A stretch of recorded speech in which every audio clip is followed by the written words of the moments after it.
વલસાડ જિલ્લાની ઉમરગામ નગરપાલિકામાં કરોડોના ખર્ચે બાદ પણ જનતા સુવિધા માટે વલખા મારી રહી છે। પાલિકાએ વિકાસના નામે 100 કરોડનો ધુમાડો કર્યો હોવાનો દાવો કર્યો, પરંતુ વાસ્તવિકતા કંઈક અલગ જ છે। શહેરમાં લાખોના ખર્ચે બનેલા વોટર એટીએમ અને જાહેર શૌચાલયો હાલ બંધ હાલતમાં ધૂળ ખાઈ રહ્યા છે। દરિયા કિનારે પ્રવાસીઓ માટે બીજી વાર બનાવેલા શૌચાલયો પણ હજુ સુધી ખુલ્લા મુકાયા નથી।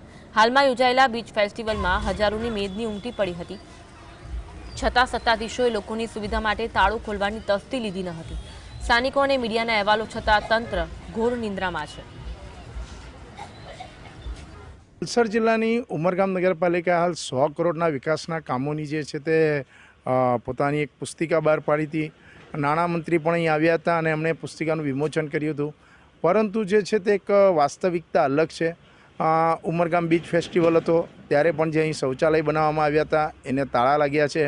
અહીં મારી પાછળ પણ જે છે તે અહીં એક તળાવ કિનારે શૌચાલય બન્યું છે, એને પણ તાળા છે। લોક સુવિધાઓ જે છે એ ઉમરગામ નગરપાલિકા ઉપલબ્ધ કરાવી શકે નથી।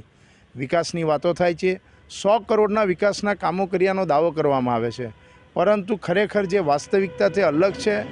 લોકોને જે સુવિધાઓ જોઈએ છે એને લાગેલા ખંભાથી તાળા ક્યારે ખુલશે એ પણ એક ચર્ચાનો વિષય છે। વોટર એટીએમ તમામ બંધ પડ્યા છે, પોકેટ ગાર્ડનોની હાલત દયનીય છે, ત્યારે વિકાસના વાતો કરતી જે ઉમરગામ નગરપાલિકા છે એની વાસ્તવિકતાને લઈને જે નેતાઓ છે, અગ્રણીઓ છે, એમને અહીં આવીને ખરેખર વાસ્તવિકતા જાણવી જરૂરી છે। રાજેશ પાવસ્કર, GSTV।